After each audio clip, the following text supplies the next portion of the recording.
A Justiça Restaurativa em Piauí, ela nasce com o projeto intitulado Coração de Tinta. Esse projeto ele é interinstitucional, interdisciplinar, restaurativo e comunitário. Interinstitucional porque ele envolve as instituições do Poder Judiciário, principalmente a Polícia Militar, a Polícia Civil, também o Poder Público Municipal, que agregou-se à rede como parceiro. Ele é interdisciplinar vindo da consciência de que o problema que nós desejamos enfrentar ou que nós desejamos contribuir para a pacificação é o que envolve as consequências, as dores humanas decorrentes do uso e abuso de substâncias psicoativas.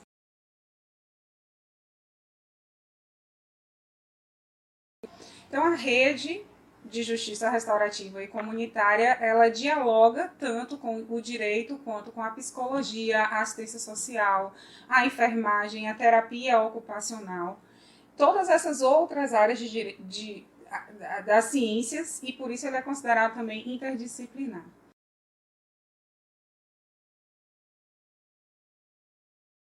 Bom, a justiça restaurativa, por outro lado, ela se fundamenta também na questão da pacificação social. E essa pacificação social ela não vai vir necessariamente de uma resolução de um conflito. Não é a ideia messiânica de que não existe uma varinha de condão em que você vai pegar aquelas dores humanas, aqueles conflitos humanos e encerrar e não vai existir mais. Mas é possível que você enxergue esses conflitos com outras lentes. E aí vem a ideia de trocar as lentes, como sugeridas pelo professor Howard Zeh. De você enxergar que você pode pegar aquele conflito e tratá-lo de maneira positiva. Eu vou dar um exemplo. Eu gosto muito da expressão do professor Lederach, que ele não fala em solução de conflitos, ele fala em transformação de conflitos. Quando a gente pensa no usuário, a gente já aprendeu na capacitação que nós fizemos com a doutora Araceli que o uso, o abuso de substância entorpecente é uma doença que ainda não foi descoberta a cura, ela tem controle. E o que isso tem a ver com transformação de conflito? Se você troca as lentes no trato com o usuário, com a família do usuário, se você capacita essa família, se você fortalece emocionalmente essa família, se você principalmente acolhe o usuário e essa família, este tratamento que é contínuo de uma vida inteira, esse conflito não vai deixar de existir. O usuário ele sempre vai ter uma relação difícil com a substância entorpecente, mas esse conflito pode ser visto de uma maneira positiva. É um projeto restaurativo porque nós, através dos nossos estudos da justiça restaurativa, bem como das consequências do uso de substâncias psicoativas e também das intervenções psicológicas necessárias para o trato com o usuário, principalmente a política de redução de danos, nós conseguimos enxergar que a justiça restaurativa contribui, através de suas técnicas, para retirar o indivíduo da pré-contemplação e lançá-lo na aceitação de um problema que ele tem com o trato com a substância psicoativa. Então, ele nasce exatamente com esse objetivo, de nós agregarmos todas essas ciências, esses conhecimentos, essa rede existente, para que as dores humanas decorrentes do uso de substâncias entorpecentes, sejam elas dores do próprio usuário ou das suas vítimas indiretas, né, do crime de uso, que essas dores humanas sejam tratadas de uma maneira mais humanizada, mais condizente com o que a Política Nacional de Drogas deseja, que é agregar a perspectiva da saúde pública no trato com o usuário.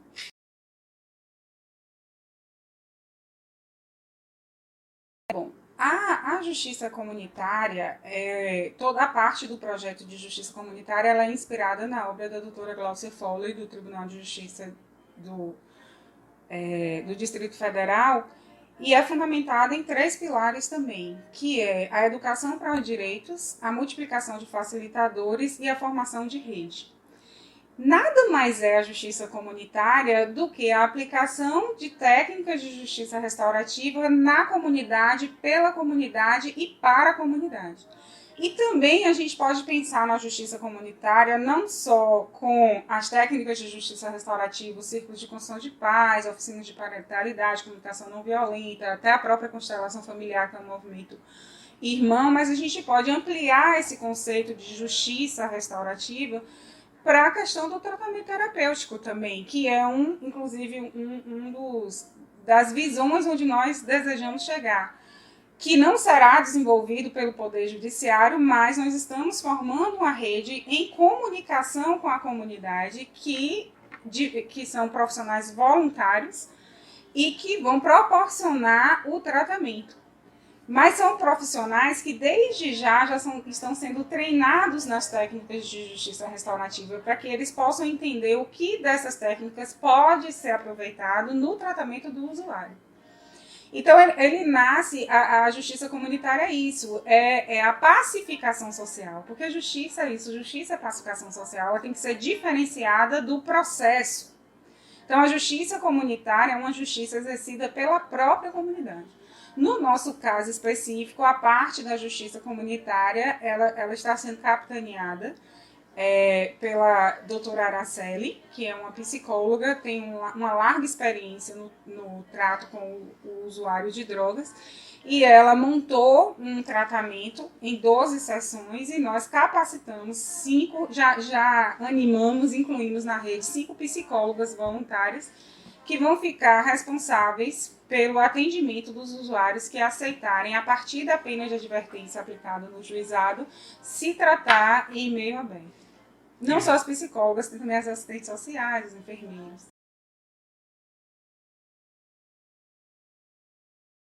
Se você tem um doente seu, vamos pensar com câncer, você não abandona a pessoa.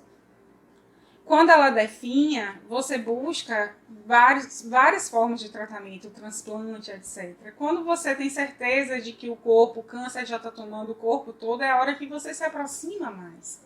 Você aprende, se ela está muito tempo acamada e já nascem as escaras, as feridas abertas, você aprende a cuidar das feridas. Por que nós não aprendemos a cuidar do usuário?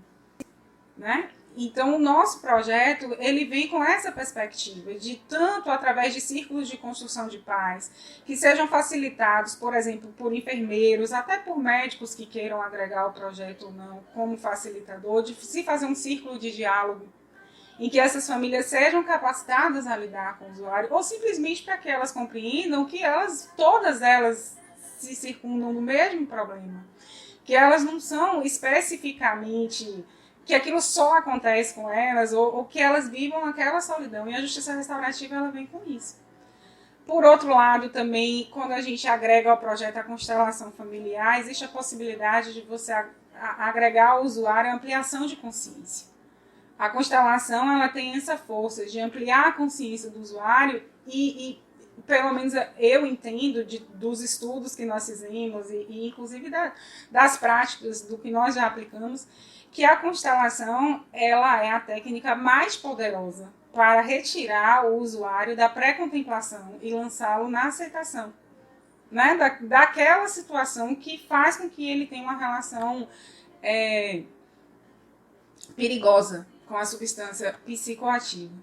E, por fim, a gente pensou também na questão da linguagem e do diálogo, porque lidar com os problemas decorrentes do abuso de substância psicoativa passa também muito pelos estereótipos, pela linguagem violenta, por linguagens fatalistas. É muito comum você ouvir falar, não tem jeito não, ou então etiquetas como vagabundo, está fazendo isso porque quer. Então nós entendemos, a partir dos estudos da comunicação não violenta, que nós deveríamos capacitar facilitadores em oficina de parentalidade, e nós fizemos isso por meio do curso oferecido pelo CNJ em EAD, porque a gente precisa ensinar as pessoas a conversarem de maneira não violenta. E, por fim, a última técnica que também nós vamos agregar ao projeto é a oitiva qualificada de criança e adolescente. Porque muitas vezes as vítimas indiretas do abuso de substância entorpecente são crianças e são adolescentes, que podem ser vítimas de outros crimes ou não. Mas a gente precisa aprender a ouvir essas crianças de maneira qualificada, com um facilitador, num ambiente em que ela se sinta confortável, que ela se sinta feliz, inclusive, para ela poder se expressar.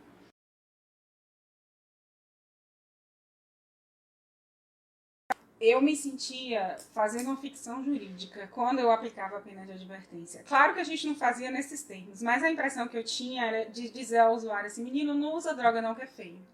E aí ele saía, a gente não falava isso, né?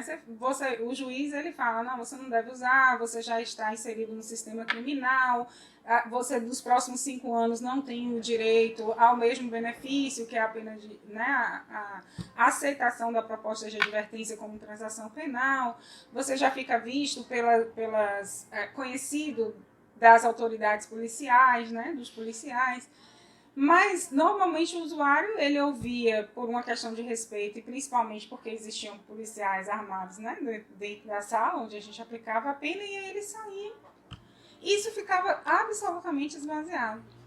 Com o projeto, o que aconteceu aqui em Piauí, o que nós conseguimos montar aqui em Piauí é, sem pedir que nenhum personagem de órgão ou de comunidade fizesse além do que ele já fazia, desde sempre, a polícia ser polícia, o judiciário ser judiciário, o psicólogo ser psicólogo, o assistente social ser assistente social. O que a gente fez com o projeto Coração de Tinta foi exatamente formar a rede, animar a rede, conhecer as pessoas. E essas pessoas, essa rede, ela se solidificou porque a cada reunião que nós fizemos aqui, a cada capacitação que nós passamos aqui, a gente veio agregando os pilares da justiça restaurativa. Então, o que eu posso te dizer é que até para o que já existe, até a comunicação entre o judiciário e a polícia, a comunicação entre o judiciário e CRAS, CREAS, CAPS, NASF, todos esses órgãos de assistência social, a comunicação com o poder público. Hoje, o usuário ele não chega mais em Piauí na delegacia e fala assim, você tem que procurar lá o pessoal da assistência social. Não, hoje a gente já capacitou um policial civil em que ele diz ao usuário ou à família desse usuário qual é o órgão especificamente, com o nome da pessoa que ela deve procurar. Às vezes já faz o próprio contato com essa pessoa, já marca. As nossas pautas já estão comunicadas com a polícia também, com as datas. Foi uma qualificação de conhecimento e entendimento. Não é nada muito genial, mas é fazer aquilo que a gente precisa fazer com qualidade, de forma restaurativa e de forma comunitária.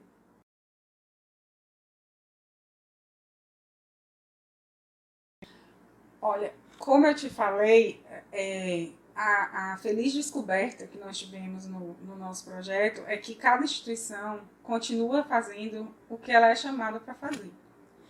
Eu vou dar um exemplo a partir da Polícia Militar, que vai ficar fácil para entender, porque senão a gente se estende bastante. Por exemplo, a doutora Araceli, quando veio nos capacitar, ela falou uma frase que chamou muito minha atenção. Ela disse aos policiais, nós capacitamos 35 policiais com relação à questão das substâncias psicoativas. Então ela disse aos policiais assim, olha, os senhores estão aqui, os senhores não vieram aqui para ensinar vocês a cuidarem do usuário. Não é o papel de vocês. Quem cuida do usuário somos nós, psicólogos. Mas, e também, a gente não quer conter o usuário, porque conter o usuário e a sua violência, que a gente não nega que ela existe, é papel de vocês. A gente também não quer conter. Acontece que existe um momento em que as nossas atribuições se unem, que é aquele momento em que a sua abordagem chega dentro do meu consultório. E ela pode chegar de maneira positiva ou de maneira negativa. Então, eu preciso que vocês compreendam a perspectiva da redução de danos, da justiça restaurativa, para desde a abordagem, com essa lente da justiça restaurativa e do tratamento através da redução de danos, seja uma abordagem qualificada. Então, o projeto vem para o Poder Judiciário e diz, olha, seu papel é exclusivamente fazer uma advertência. Mas você pode fazer uma advertência qualificada. Você pode fazer uma advertência que inclua a família e as vítimas indiretas né, do crime de uso de substância entorpecente. Você pode fazer uma advertência em que você retire o usuário através de uma ampliação de consciência, da pré-contemplação e o lance na aceitação do problema.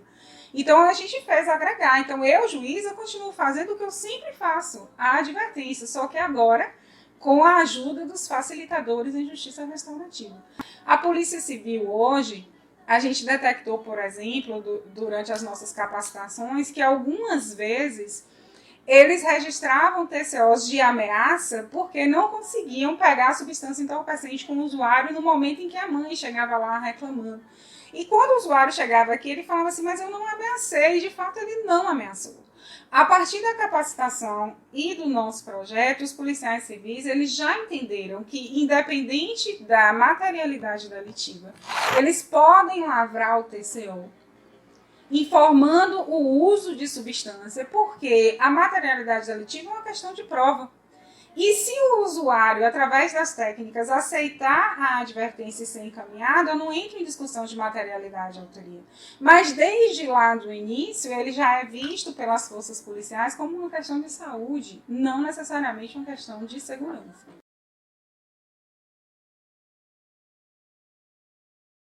O projeto ele também foi muito feliz, ele é muito feliz no sentido de diferenciar, inclusive para as forças policiais, até para reduzir uma ansiedade de todos nós, que a gente não deseja confundir o usuário com o traficante. O tráfico de drogas ele é realmente um problema de segurança pública. O que acontecia muitas vezes é que usuários eram tratados como traficantes porque eles causavam problemas na comunidade e para que eles fossem escondidos, retirados, eles eram encarcerados. Hoje, com o nosso projeto, a gente criou uma perspectiva entre o uso e o tráfico. É claro que aqueles que ultrapassarem essa barreira do uso para o tráfico não vão ser o público-alvo do nosso projeto. Mesmo porque a gente também tem interesse de que os traficantes também sejam realmente que essa atividade ilícita deles seja combatida, né? Eu não gosto muito da ideia do combate, porque é guerra, não é muito minha ideia, mas assim, dentro da visão que às vezes é compartilhada de que é o combate, a gente realmente deseja que o tráfico ele seja debelado, que ele seja retirado, que ele seja combatido. Mas e a gente conseguiu fazer essa diferenciação entre o usuário e o traficante. O nosso público é o público realmente do usuário.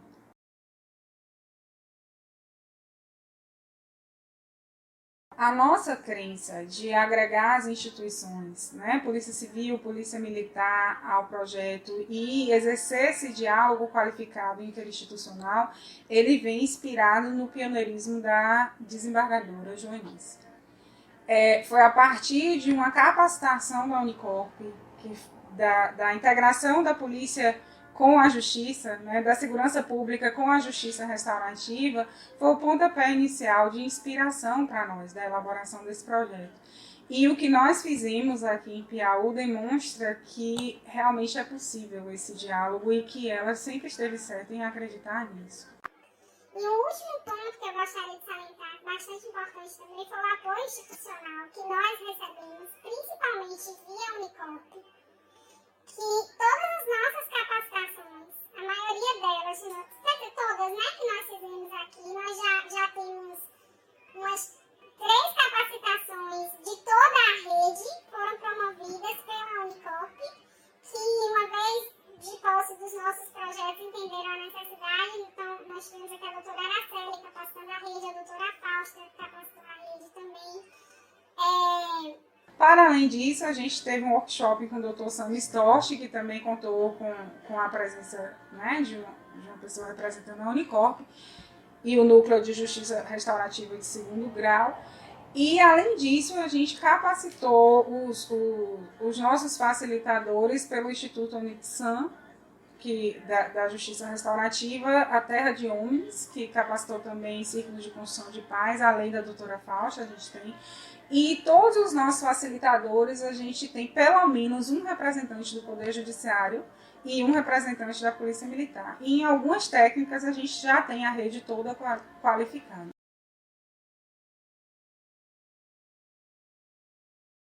servidores do judiciário, policiais militares, policiais civis, a psicólogos voluntários, assistentes sociais, terapeutas ocupacionais, enfermeiros, advogados. A gente tem advogados policiais reformados. A gente tem uma rede hoje que conta, porque eu barrei a entrada de mais pessoas por enquanto, até a gente, né, fortalecer mais, pelo menos com 33 pessoas.